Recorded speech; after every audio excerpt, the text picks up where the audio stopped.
Hi everybody, Dr. Beachcomb in yet another thrift shop shirt, save your money and travel. I want to talk to you today about finding tools on the beach, prehistoric artifacts. And what I'm holding right here was a stone I found at the International Beachcombing Conference last year up in the Maritimes in Canada. And I carried it with 2 jugs of water about a mile and a half back up to the boat because I felt it was something. It was sort of calling to me. And I brought it home, and my husband, who's an archaeologist, we did our research, and we think it's an 8,000-year-old celt, either from the Native Americans or from the Vikings that landed in that region. We've written several museums about it, and I'm happy to donate it to a museum. No one's gotten back to me up in New Brunswick area, Nova Scotia, but if you see this video, I'm more than happy to donate it to you so everyone can take pleasure in it. Lots of times when you're walking on the beach, you're going to find rocks. Most people tend to, especially new beachcombers, they go for the glittery, the shiny, the pretty colors, the sea glass, the shells. I love those things too. But after a while, you start getting interested in things that might have been used by our ancestors 10,000 years ago. That kind of thing really fascinates me, probably partly because I am married to an archaeologist. A caveat here, he refuses to let me keep anything when he's with me that I find on the beach that could be a tool. So if I do find interesting things, I'll bring them home to him, and half the time he'll say that's junk, throw it back.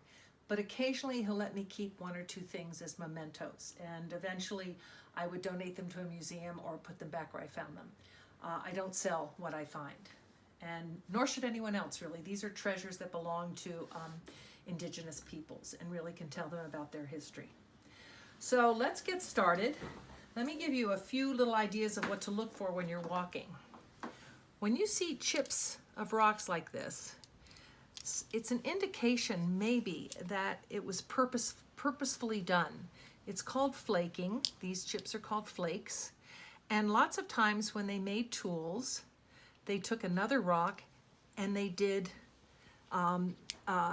chipping away to make a uniform. This was an arrowhead that someone was starting and got fed up with because I think this material maybe might not have been strong enough for it, and they abandoned it. But if you look at this beauty, this is a pretty one that I found back on the East Coast when I was a little girl. See the chipping in there? I don't know if you can see it very well, but the flaking process, that's a giveaway that this was man-made, not nature-made. Another thing that's a slight giveaway, I found this is from Malibu. This is from one of my favorite beaches there that I go to whenever I'm there. And I saved this rock because of its shape. It was so different than the other rocks there. And a lady came out at one point and she said, "What are you doing?" And I said, "Well, I'm beachcombing." And she said, "Well, why are you keeping that rock?" I said, "Well, the shape is so different." And she said, "Well, this is a Chumash acorn grater. It's about 10,000 years old. The Chumash people lived here, and they lived on seafood and acorns. And if you look very carefully, that's where they chipped the acorn. And this is where they put their hands when they did it, and the sea has worn it down." So she said, "What are you going to do with this?" I said, "Well, I'm going to use it for teaching."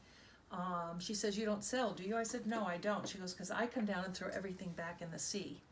So we got into an interesting discussion there, because there's a part of me that thinks if you throw it back into the sea, it's going to degrade and it won't exist any longer. So there's a part of me that wants to save some of these beautiful things and maybe, yes, put them in a museum someday or return them to the very indigenous peoples whose ancestors made them. When I was over in Scotland, I came upon this and it just called to me. I know you've all found things that just called you on the beaches. I love this. It looked like a little flying saucer and it was so perfectly formed. I brought it home and showed it to my husband. He said, "This is interesting.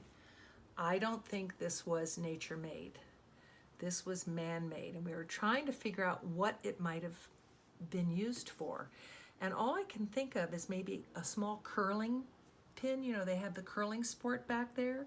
And maybe whoever was trying to make it, because you can see the ridging here, it kept chipping. So he got fed up and he discarded it. Then this piece A remarkable piece. We also found over in northeast England. And it's very dense. It's a very, very old rock, probably glacial till. And when we looked at it, my husband's not quite sure what it could be, but we thought it might be a pounding stone of some type, kind of like this celt.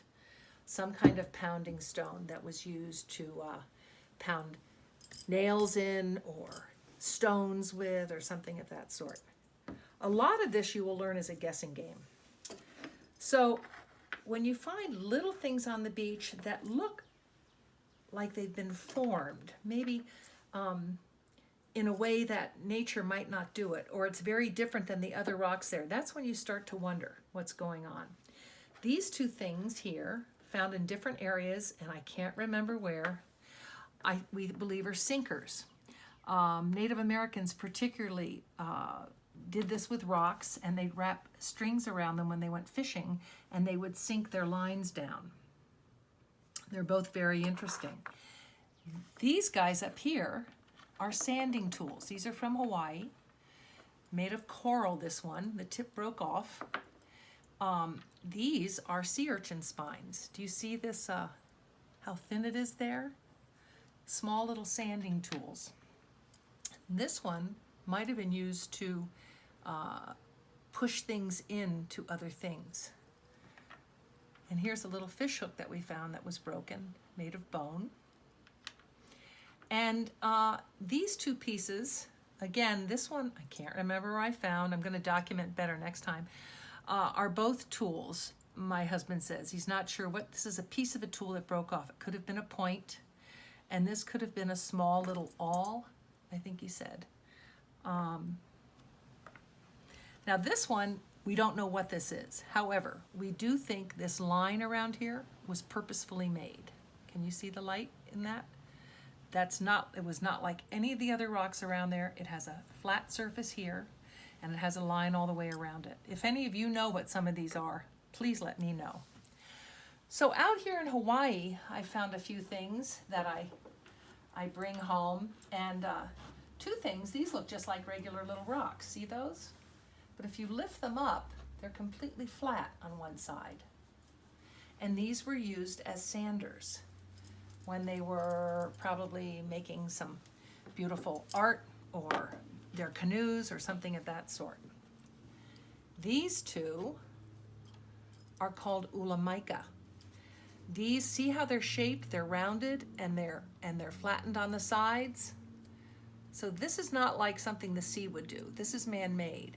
These are a game that the Hawaiians played, a tossing game with these ulamaika, kind of in a way like bocce. This is an adze, and this just looked like a regular rock on the beach until I really started to look at it, and I saw the plane going down and how the sides had been shaped in a different way than all the other rocks. And so when I brought it home, my husband confirmed that that was an adze. He found this one. This is the top of an adze that went down much like this, that splintered off. Again, see the sides, how they were cut and formed. Something you don't really find in nature, at least not out here in Hawaii very often. So this gives you an idea of what to sort of sensitize your eyes to. You're going to make a lot of mistakes. Here's some of my mistakes. I brought this home once and I said, look, isn't this wonderful? Is this something special? He goes, yeah, it's a rock. I said, look at this one. Isn't this interesting? He goes, that's a rock. I go, okay, a rock.